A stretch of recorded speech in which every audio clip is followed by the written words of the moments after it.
Hello. Hi, we're in. We're in. Yes, Hello. that's all good. Hello, anyone who's watching. We're just gonna wait a minute, and I can see a few more people coming in. Hello, Yeah. hi, Sarah, Justin, Cam, Dia. Can see some Hi, names coming up in the chat. Hello. Yeah, interesting. All sorts of people from different places. Yeah, it's very exciting. Put It where is. you're from. Put where you're from. Yeah, it's amazing. Because it's Wow. great. It's great to find out where you're actually joining us from. Wow. Yeah, incredible. Cam, UK, Derby, Ireland. Scotland. This is great. Oklahoma. New York. Oh, this is so brilliant. Berlin. Yeah. Gosh. Pennsylvania, Sheffield. Right. This is really great. Just we're going to just give it a couple more minutes just to let anybody else come in. Germany, yeah, Hamburg, Nuremberg, Astrid, Jacqueline, yeah. It sort of brings it to life, Mark. Yeah, it does. Just to let everybody know, we had a little rehearsal yesterday and just a little chat on the on Ring Central, and I was just saying to Mark, it's quite interesting because when the event actually kicks off, although it's virtual, so we're not with you in the room, suddenly when we see your names coming in like they are now, there's a kind of energy that comes from that, which is so it's really great to see. It sort of brings you closer somehow.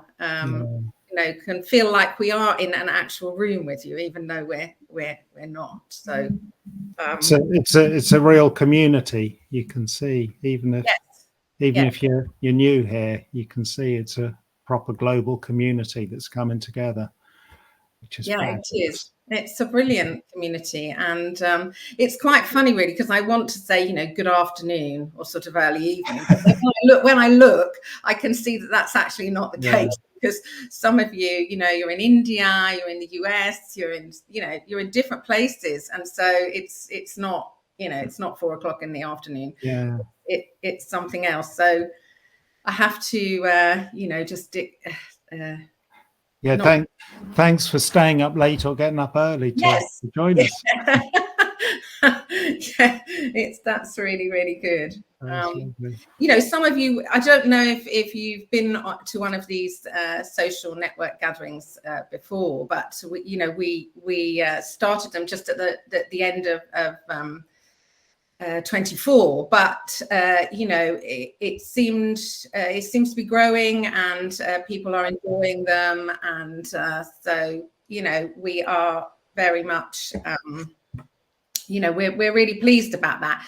And one of the reasons that we wanted to run the session tonight, which with Mark and I, was because it makes a nice change for me to be in a session that isn't scheduled for midnight. That's from Faith.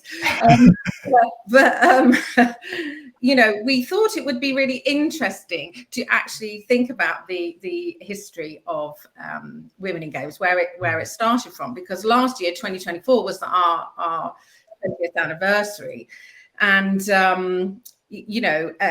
and obviously Mark is involved with that very, very first event over 20 years ago now. So it was something that I thought would be really nice to introduce Mark to the community as the founder of the Women Games Conference, and for him to talk about some things that what it was like back then, why he decided to put on a conference, a Women in Games conference. So okay, so people are still arriving, but I think we'll just sort of get to it. Mark, so I'm just going to tell you a few things about Mark. So Mark founded the Women in Games conference in June 2004. not 2024, 2004, at the University of Portsmouth in the UK. An event that helped spark important conversations in the industry everywhere. So, you know, I think it's great. It was in the UK, but, you know, it had a global, and Mark will tell you about it in a minute. You know, there were global speakers and it had a global impact. Mark's career began in the pioneering days of the games industry in 1981. It's a bit like This Is Your Life, Mark. It is a bit, isn't it? He was the creative director at a company called Quicksilver, and later worked as a holographer, a freelance writer, game designer, and entrepreneur before leading design at Rebellion Developments. In 2003, he joined the University of Portsmouth, where he established its first games programs. They were very few at the time. I think, you know, 2 or 3 in the UK at that moment in time. Again, Mark will say something about that. But he also founded the Advanced Games Research Group in 2006, completed a PhD in video game design, and served as an advisor to the industry trade body Tiger, earning a Person of the Year award in 2017. I think I was there actually. Yeah, probably. I'm sure. I do remember it. Yeah, I do remember it. And you may also recognize his work in 2000 AD, Sonic the Comic, and Video Magazine. So I thought I'd just throw that in, Mark. But I hope that sort of sums it up. I'm sure it's more complex than that, but at least it gives us an idea. Yeah, it's always very messy. Those things. It's you put down a couple of markers, and then there's all this mess in between those markers. It's never smooth. No. But I did my best to do a sort of tidy version of things. But I mean, do correct me at any time if I get something. But before we dive into those first Women in Games conferences, I think it's important to set the scene. So back in 2004, the year of the first conference, less than 10% of the global games force was made up of women. And in the UK, the number was even lower, according to a survey that was run by an organisation called Skillset. Just 4% is what we have. But you know, the data isn't. There's not much data. So this is all we've got, but it's low. So today, that figure has risen to around 25% globally. So while progress has been steady, it's been slow. And the industry still has work to do in achieving true gender equality and equal opportunities for all. With that in mind, let's take a step back and explore those early Women in Games conferences, what they set out to do, and what lessons we can still learn from them today. So, Mark, this is my first question to you. What inspired you to organise the first Women in Games conference?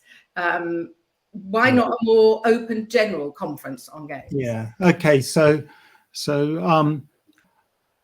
I think it's useful to set it in a kind of context and sort of where I came from with what led to developing that idea. I mean, when I started out in the games industry in 1981, it was very tiny.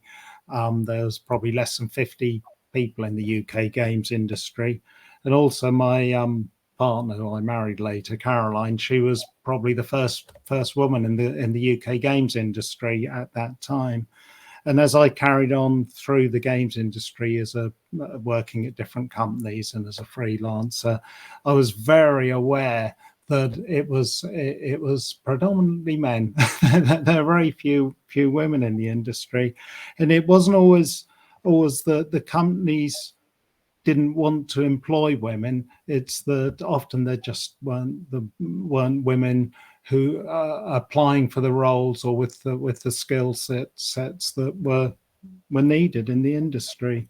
So when I arrived at the University of Portsmouth to set up these games courses, I already knew that there were some things that needed to happen in the games industry, and one of the things with setting up the games courses was, okay, we're going to need to be, to have women on the games courses, and try to encourage women to join those courses. And when I joined the university, I joined in 2003 to set up the games course there. A BSc in computer games technology, and because universities work quite slowly in a very thorough way, so it would be over a year before the course would actually launch, actually start. So I had a bit of kind of a breathing space there where I had a bit of time for doing some other things. So I was teaching some modules and helping out with teaching on other existing courses when I arrived there. But I had a chat to the head of department, Steve Hand, and we were chatting about things, and he was saying, look, you got a bit of spare time, which is a real luxury and didn't ever happen again. but it might be useful to do something, to use that in some useful way. And so we discussed putting together a conference, which I hadn't had any experience of, but I thought, can't be that hard, can it? And we came up, I can't remember which one of us, I think it was in a discussion, that we came up with the idea of doing something that would address that issue of there not being enough women in the games industry. Because I come from an industry background, I approached it very much as, this conference, we're going to need to get industry involved, and that's going to be absolutely crucial for its success. And it was the same approach I was taking with setting up the game schools, because I hadn't come from academia to set up these things. It gave it a particular flavor, I think. And then because it was being hosted at a university, it seemed nice to have academia in there as well. So it was very, very open and new. And because there weren't any existing models to draw on, we I kind of made it up a little bit as I went along. I got help from Andy Bain, who joined there, and Sarah Bain, his wife, who worked in the industry at the time, and they helped reach out to people. And I started reaching out to people. There was already the Independent Game Developers Association, IGDA Women in Games Group. So that was a useful place to go and get some names from. But it was just reaching out and contacting people, and then it kind of word got out there. It sort of spread. I was really lucky to contact people who were very generous with their time and contacts to spread the word around. And there was a huge enthusiasm for setting up a conference, a Women in Games conference. And I was going to say, Mark, but you kind of answered it, because I was going to say, what were the challenges in setting up the event? But actually, from what you're saying, there weren't that many challenges to getting it off the ground. There was a lot of enthusiasm for it. Yeah, I think it did feel like that it was a bit like its time had come. It was like pushing against an open door. That once we had the university on board to provide the space and some resources and so on, and people to help run it, that once we had that in place, finding people to do talks and to do presentations at it started to kind of fall into place. And we knew that we wanted to have a really good keynote speaker, someone that would attract people to come to the conference. And we reached out to Sheri Graner in America. And I was looking back at the accounts that we did at the time. I think it was a third of the total cost of the conference was getting Sheri Graner over to do the to do the keynote. But that was fabulous. She was wonderful and did an amazing keynote, and also it gave it. The conference, it wasn't just a local event in Portsmouth at the University of Portsmouth. It was an event which was reaching out certainly across the UK, but also which we hoped and I think did once it happened have an impact outside the country, a global impact.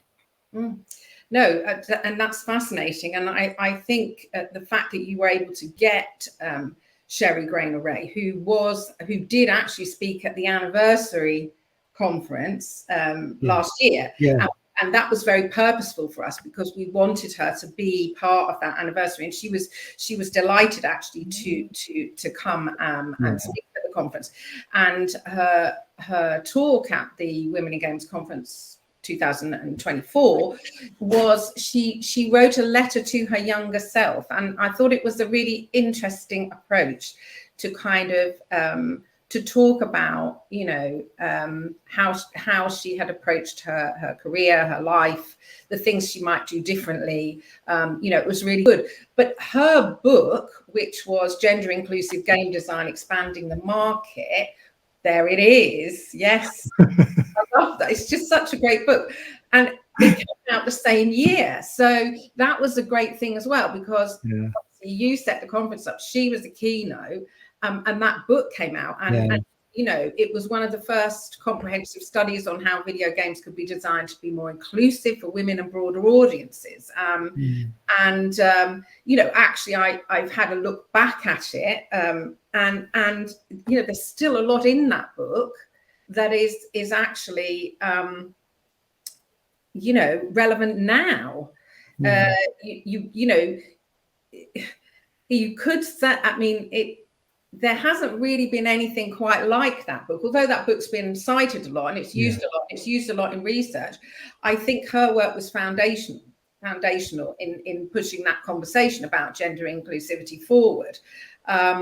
You know, and the industry has come a long way, but her core arguments are still and remain still relevant today. You know, and we're still debating many of the topics 20 years later, you know. So, you know, that is very interesting. And I, you know, I think that you were able to get someone like her who just got a book out, you know, that was really impressive. But I think also, you know, a lot of the speakers are impressive to me when I look back at them. Mark, can you, for the viewers, can you give us some idea of some of the topics and that you covered in that conference and what the key priorities? One of the things that happened is that, which was fairly unique, I think, in certainly in academic conferences, is bringing together industry and academia, but bringing them in quite an even mix. That and also not only bringing them together, but they weren't like on separate sides of the room in their own little silos. Everyone was chatting to everyone else, and for a lot of the women who turned up from industry, they were just amazed that there were other women in the industry. You know, it was that new, and the presentations that we had there, we tried to keep it as broad as possible, and so there was everything. I was looking at the kind of extremes we had. We touched on. We had people talking about actual game development, and had Sheri Graner they're talking about inclusive game design, but also we had things like Helen Kennedy with her interventions and recuperations, why we get games we get and how to make them differently, which was all really relevant, but was an academic paper. So it was that fabulous mix of different areas coming together. And not only that, but we had kind of quite hardcore business. We had Sandy Kirchen doing alternative dispute resolution, avoiding litigation through dispute escalation clauses, adjudication and mediation, and that's from a law firm, Harbottle and Nurse, that were very supportive. And there was one specific presentation which kind of, I think, was very inspirational. It was a young animator, Yasumiko Lowe, from Climax Studios in Portsmouth, and she came in and just talked about how she animated characters and the issues around that. And it was a bit like, wow, that's right at the heart of it. That's what this is all about. It's about getting people to come and engage and to communicate and to collaborate. And so there was just so much different material there, and it was having an audience, having people participating who were open enough to take that on board and to engage with it and to find kind of synergies. Yeah. No, fascinating. And we still are the conference. I mean, Women in Games runs a lot of events. We run these social events, networking events, careers events, cake and fizz events. But the conference is always slightly different in terms of its curation and the way in which we drive it. And it's always a mixture of academia. It's stayed the same. Yeah. It's a mixture of the industry and academia and what they can share with each other and what they can learn from each other, and then what we as attendees to the event can learn from them. So that has stayed very true, actually, to your to the origins of it. And I do think it's very important, because otherwise you have two ivory towers. You have the ivory tower of academia and the ivory tower of industry, and then they're in two separate places, and they both have a lot to exchange with each other if you can sort of get them all together. I'm just glancing at the chat, and I've seen that Sarah has said cake and fizz events sound fun. They are, Sarah, they are. The first one we ever did, the cake and fizz event we ever did in Brighton at Develop, which is a big UK games conference, and people from all over the world attend it. And post COVID, we've been running it every year. And it's primarily a networking event. We've got one coming up this year, and us two are supporting us with that event. So we're looking forward to that. But we're also planning this year 3 more cake and fizz in-person events across the year. Our first one is going to be at Nordic Games, so we're planning. Women in Games are planning to be there. Sorry, Mark, I'm just doing a quick... No. This is great. This is brilliant. I mean, this is what it's all about. But it's just worth telling the audience that's what we're doing. Then we will have the Brighton cake fizz event, and then we are going to be in Rome in November to run one there at a new festival which is called Checkpoint, which is run in Rome in November. And Women in Games were part of Checkpoint. It's an interactive festival. We were there last year. So we're expanding our cake and fizz events because they are nice. They're social, and it's a great way for women and allies to get together, and meet and talk to each other. They're open to anyone to attend. So if you see one in your region or wherever you are, then make sure that you come. But back to the conference and conferences. I think post that first event, Mark, how did that go down with academia and the industry? And then able to easily get sort of some impetus to do the next one. Yeah. At the end of the event, and I was looking back, and it was something that we had kind of planned before the conference, was at the end of it, to throw it out to the attendees. What next? Yes. Shall we do another one? And it was, it was enormous fun at the conference, and there was lots of chat and networking going on. And at the end, I just stood up and said, like, what next? That we've had one at Portsmouth. Would anyone else like to do one next year? And from that, there was like 4, 5 people like immediately involved. We had immediately Abate and Teesside who said that they were interested in hosting the next one, both universities, and that we decided to form a committee and then to start planning the future. And it was interesting. We had a mixture of industry and academic people at the committee, and we used to mostly meet up at Harbottle and Lewis with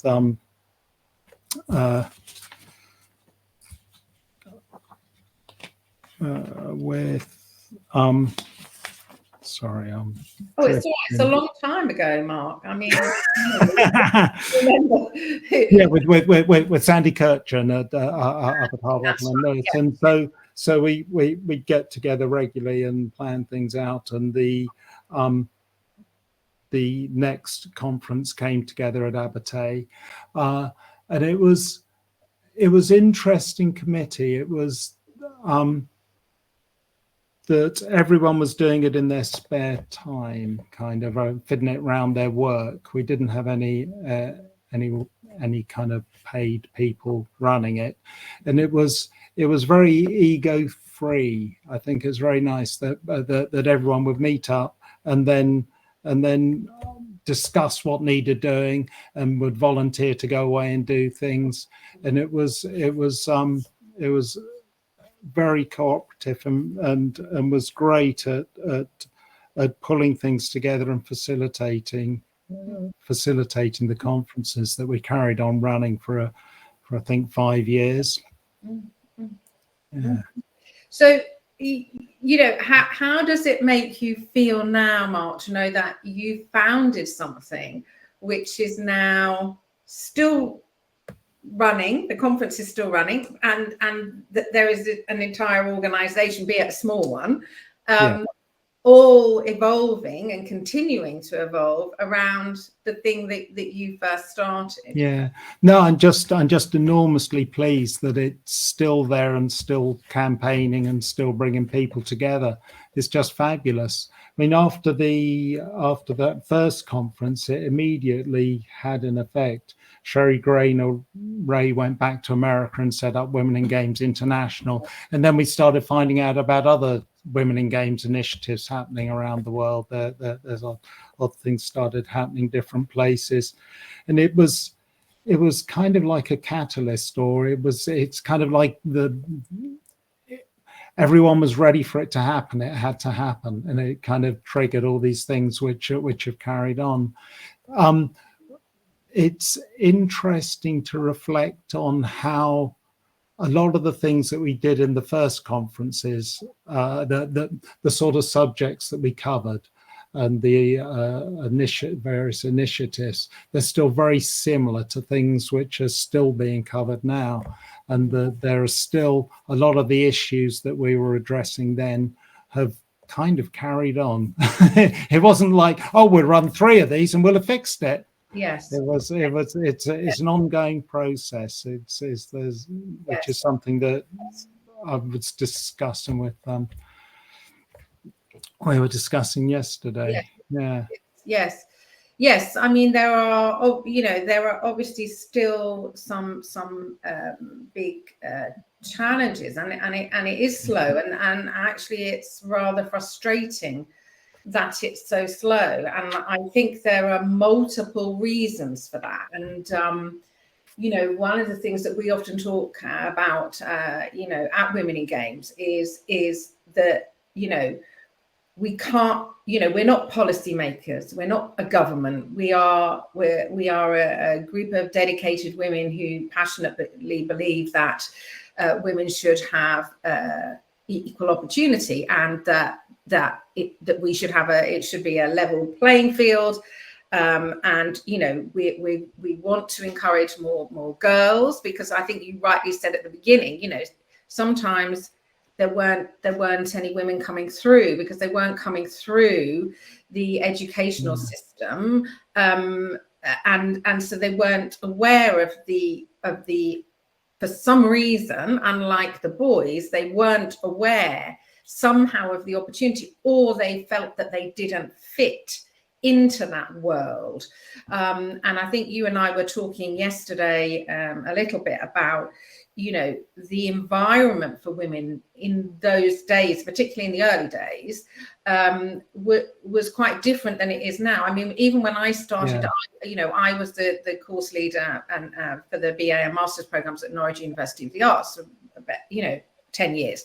And when I first arrived, I was the only woman. I had no female staff. I had no female students, and there was just me. And it took me a little while to really build that up and sort of change the culture. And I do remember having a team, one of my first team meetings with my all male staff and my all male technical team, and I think they were just I think they felt a bit uncertain about what it was that I was planning on doing or coming in and thinking of changing or whatever it was, you know. And so the tech team just decided to bamboozle me with technical terminology, and that was their kind of way of letting me know that they, you know, they had something that I didn't have.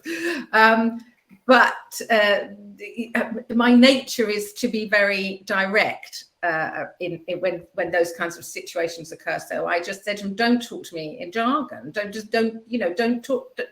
Just say it as it is. Explain it to me. Don't expect me to know every bit of technology, because I don't, because that's not my bag.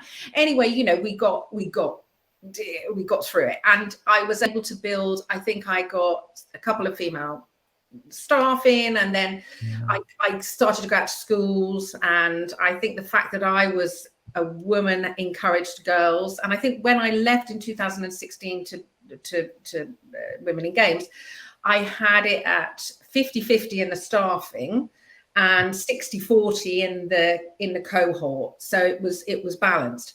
But the whole place sort of looked very different. I wanted to change the environment to make it more welcoming, you know. And I know that yesterday we were talking again.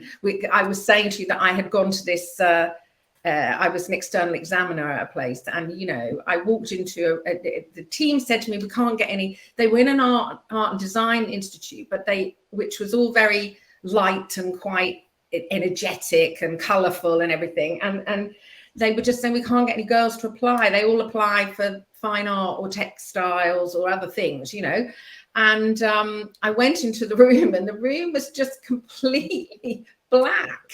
It was completely black everything. And all the posters were sort of, you know, dark and moody and grimy. And I just said, well, no wonder you aren't getting any girls, because there's no sense of that they would well. I mean, I'm not to say that girls don't like black things, or, you know, but I think it's that it's the environment can sometimes be, you know, particularly in the past. I think studios have changed quite a lot. We talked about that yesterday as well, didn't you? So I can see some things about Norwich University of the Arts coming up in the chat. I think, what is someone called Yes, Cam. Oh, you weren't newer, Cam, were you? Oh, okay. Yeah. Right. Yes, I remember when I started. Okay. Yeah. Oh, but still, more still needs to be done, but progress has been made. Yeah, I think one of the big changes now is that there's more role models, and also there's this community which didn't exist before that first conference. There just wasn't a community of women working in the games industry, or the academics who were studying games, and that community just did not exist. So I think that's an enormous change and really critical and important. No, I think that's right, Mark, because that opened it's opened the door to where we are now, and I think that, sometimes people say to me, but why do you have to have a women's conference? And I'm like, well, for a start, there are lots of other conferences, right? Yeah. But also there's a particular lens. And when I first started at, Women in Games, that most events were still very male dominated, and often panels had no women on them at all. So I think for Women in Games, I think it's really important that the conference continues, your legacy continues, and that we continue to join the world of research and academia with the world of industry, and in innovation. And because that is a particular lens to look at things through, and it's not always the lens at other events, and I see more and more women speaking now, which is a great thing at all kinds of events, which is good. But I think it's also just the lens and the focus, and being able to say, okay, we're going to talk about things here that are to do with gender. That's what it is, and it's women who make things, design things, run things, market things, manage communities. It's all of that. But it's looking at it through that, because you have to remember that 50% of the players in the world are women, girls and women, which they weren't when used in 1981. They weren't. No, in the olden days.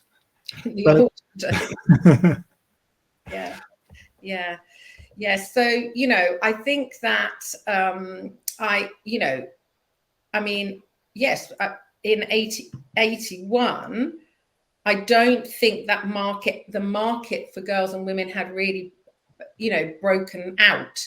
And that was, in Sheri's book, where she is trying to get that to be considered. I think her book did help people to say, right, okay, right, we've saturated the market. We've got all the boys and men. They're all playing. They're all buying consoles. They've spent all their money. Now, who else is going to spend any money? Where is the rest? Someone said, oh, I've been reading Sheri's book. Why don't we target women? And I think that I always call that sort of 80s thing the Darth Vader years. Everything's black. But then I think that, I think mobile games changed things a lot. They did make a huge difference, mobile games. It really opened up the games industry, and to a lot of people who were not going to sit down in front of a console or a PC and spend hours and hours playing games. You got that whole growth of casual gaming, which really exploded and kind of reshaped the industry. It's like the industry does seem to reshape itself every few years. There's something new comes along, and it's the latest big thing. But that's just kept going and going and going and growing. Yes. And of course we have new challenges at the moment. We have studio closures at the moment. I saw even today that Crytek have had to make some staff redundant. There's Ubisoft, there's Sumo in the UK. We've got new technologies. We've got AI coming through, which can potentially do a lot of things to make certain parts of making games easier. And you've got some societal kickbacks around the value of playing games, and you know, where that you know, where that is healthy or not healthy. And so you've got that, you know, you've got, so we're shifting and we're moving, and then I think you have to start thinking again, and the industry has to think again, because it actually, through COVID, there was a bit of a fake boom, which is, I think the results of what's happening now are actually quite connected to COVID. It's funny, isn't it? Because I feel like we got through COVID and then we don't want to think about it anymore. So we hardly refer to it. We don't think about what actually happened there. And, you know, it was good for the games industry. That's the truth. It was. But then you get studios and they go, oh, look, it'll always be like this. We'll employ a whole lot of extra people and start lots of new projects. And yes, I mean, empirically, I know that some studios had based their financial forecast on what was actually a false lift. And I think that's caused, I think that's definitely caused you know, some of the issues. So, you know, that's something to kind of I don't know, everyone's going to have to kind of consider that. But I think there will be, you know, like you were saying, I think it shifts, and then there are new opportunities. There's opportunities for new kind of IP. There's opportunities for new kinds of ways of playing. Right. Okay, here's quite an interesting one. This is from Face, who said, I'm really worried about the current hard pushback against DEI from the US government, with programs that encourage equity for women being removed. Thoughts on specific positive things we can do to resist that? Do you have any thoughts on that, Mark? It's interesting what's happening, isn't it? I think it's really, really hard, and that it's not. I think there's a danger that it appears that everyone is kind of backing these moves to kind of close everything down, but it's remembering that it's not. that there's a huge number of people in the States and around the world which are really, really not happy about that, and it's just.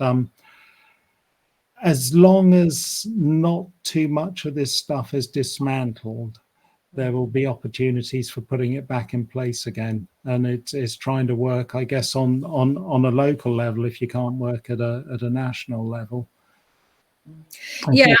I agree, and I think that, you know, to begin with, I think the DI, you know, the directive in the US is also primarily engaged with government bodies who have been spending money on, I mean, some of you will have seen some of the reports, I mean, you know, on things that I don't even think they should have been spending money on in the name of DEI. So that's sort of one pocket. I and my team at Women in Games, we've always held true to the idea that what we want is equality. So equality of opportunity. We don't want more.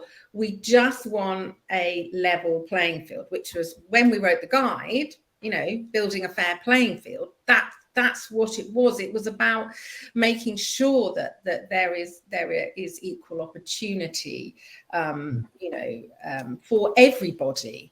And I think, as you say, Mark, I think that won't go away. That won't go away. And, you know, across Europe, you know, lots of people are standing up and saying that. You know, so, and again, I suppose this is part of the evolution of things. So, you know, it also is an opportunity for all of us to reflect on what that means, what diversity, inclusion, you know, equity, what does it all mean? And what do we need to make the world a fairer place going forward?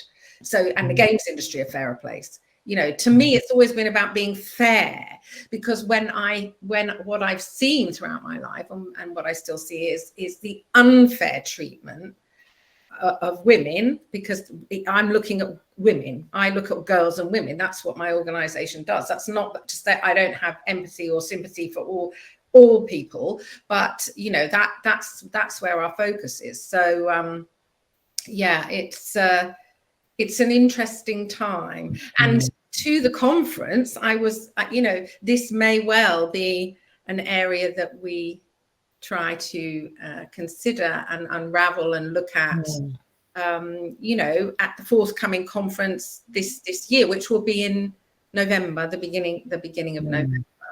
I think reaching out globally as well to there are countries around the world where women aren't treated very well, and that reaching out to right round the world and with Women in Games, you do have fabulous resources that you can share and support and ways of working and ideas which can make a difference. So it's kind of making those things available and being able to you know, support women around the world.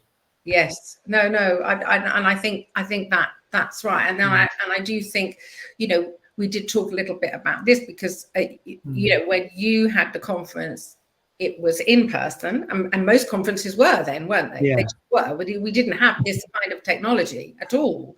No. And you know, now I mean, when during COVID, we were able to access this kind of technology for the conference, which has made it, I think it has made it more inclusive, because, you know, by the time you have ticket prices for events and travel, you've got to stay somewhere. If you work for a company, they've got to give you the permissions to be off work, to attend something.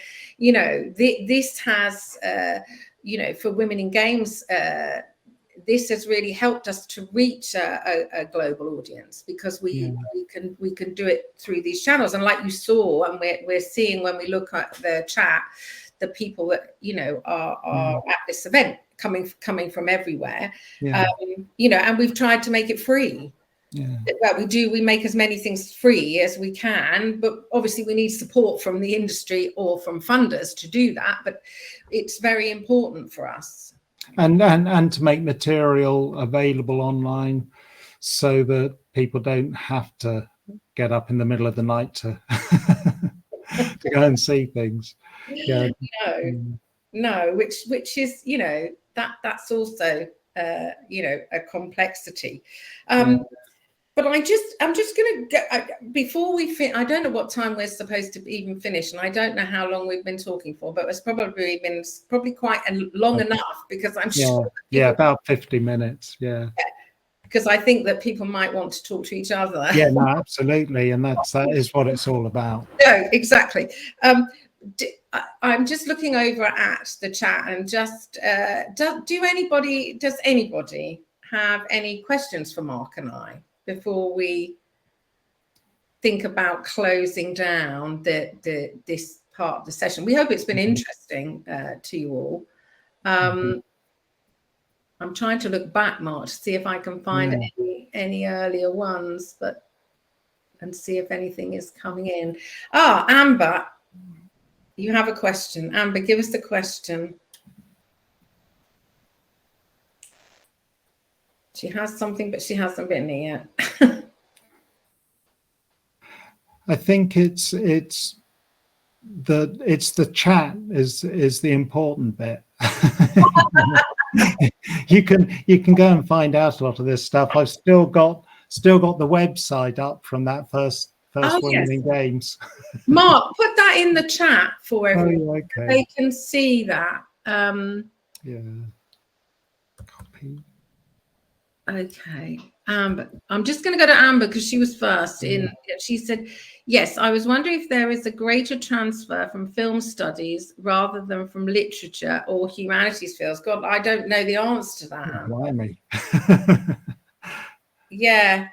Yes, yes, you were saying that there are more boys. That's not my area of knowledge, so I can't say that. And then Sarah is saying she came to games after studying film production. So that's interesting. I mean, I think there's so many different routes into the games industry that obviously there's kind of university courses that prepare people for it and lead into it. But at the end of the day, it's kind of the skills that you have personally developed and that you can bring to game development that are the ones that count. It's your portfolio that you turn up with. And there's so many different ways you could done courses in pretty much anything. But if you've got a passion for games and have been maybe working independently, developing your own independent games, then it's taking that to a developer or a publisher and saying, look, I've got something to offer here. That's what counts. It's your passion for games, which is the key bit. Passion for games and actually doing it. Yes. No, I think that's a good point, Mark. There's quite a few things here. I'm just going to try and go back a bit. So, Amber, I'm so sorry we couldn't really could give you a very precise answer to that, but we've tried. Cam is saying, how can we make an impact if we're not in the games industry yet?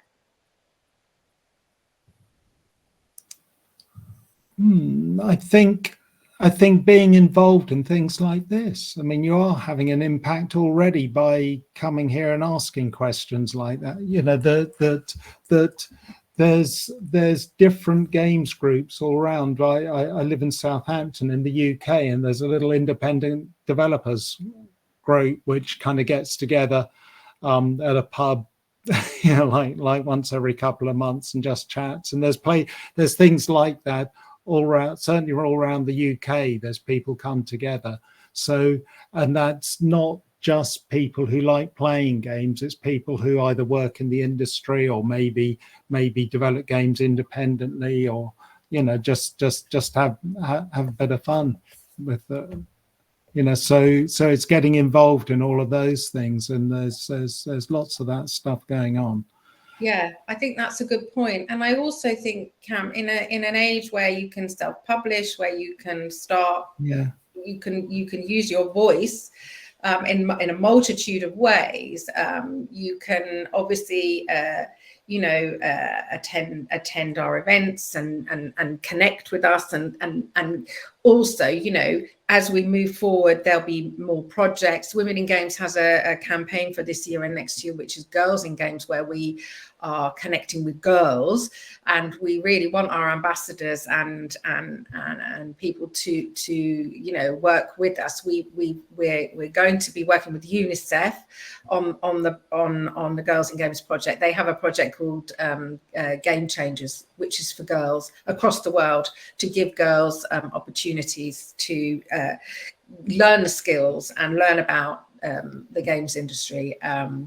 And so I think that there are lots and lots of different ways, but by coming to these events, and we've got the next one, we've got a careers event in March, there'll be lots of people there and lots of people you can talk to about this, and lots of my team and lots of other ambassadors. And we have an ambassador only day as well coming up in May. So, I think that's the way to do that. How many ambassadors have you got now? You're telling me you've got a lot. 2,400, I think. So supporting those ambassadors. That's a direct way that you can affect the games industry. Absolutely. Mark, there's something from Faith, which is, what's the most rewarding thing that's happened in Women in Games that you didn't do yourselves? That's quite cryptic, Faith. I think things like people coming together and networking and those networking events that we don't know anything about, where people just meet at some kind of women in games related things, and then go and do stuff that we never hear about later. And maybe a few years down the line, you bump into someone and they say, "Oh, look, we did this and then we did that." And it's those things. That's just because that's just so critical. That's just fantastic. No, absolutely. Yeah. And then we've got Jacqueline here who's saying, are there any expert tips on how to make an indie game pitch go amazing for funding? I have experience with pitches outside of games, but want to do my best for the industry. Actually, Jacqueline, we've got a whole section at the careers event in March. We've got a whole section on entrepreneurship, and we have some really brilliant speakers who, who do lots of work in that area of pitching. So please come to the event. It's free, and attend those sessions, because that would help. I think that would help you, definitely. Yeah. Lucy is saying, any tips on organising meetups for women in the games industry? I don't believe there are any in Bulgaria, and would love to organise one, but could do with some tips if you have any. Okay. I think the thing about the meetups is do it small to start with. I think like even what Mark was saying, and local. Keep it small and local. If you know a couple of local game developers, just contact them and say, "Oh, look, I was thinking of holding this event. Could you let your staff know?" Or you might even get them to kind of sponsor you a bit or support you in some way. But just reaching out, or if there aren't the game developers, look at kind of university or college courses, and reach out to them and just sort of say, we're thinking of holding this event. We're all going to meet up at this cafe. Yeah, absolutely. And then just start like that, and it'll snowball. People will start networking. It will, and you can always contact hello at Women in Games, and we can give you some more advice. But I mean, come to the next event, because that's another opportunity to talk to people, more people, about how to do this. Mary Jane is keeping us in order, Mark, and we do have to end the session. I don't know where the time has gone. It's been my absolute pleasure to talk with you, Mark, and from the bottom of my heart, I am so grateful, as are all my team at Women in Games, and many other women in the industry, for your foresight and your to set up that very first event, because although it's slow progress, we are getting somewhere, and we wouldn't be getting anywhere if you hadn't kickstarted. I'd like to thank you. I'm absolutely in awe of all the things that you're doing, and all the people who are involved with Women in Games, and I'm just in awe of all of that. It's just fabulous the way that it's building and still relevant. Yes, yeah. Well, we've had some lovely messages from people, Mark, and thank you, and lots. So it's all very, very nice. Thank you all for coming, and I hope you've enjoyed the chat. And we've got to go now. Enjoy the networking, and we'll see you all somewhere soon in March, I hope, at the next event. Okay, have a good evening, afternoon, morning, wherever you are. Thanks. Bye, Mark. Bye. See you in the green room, Mark. See you in the green room. Okay. Bye.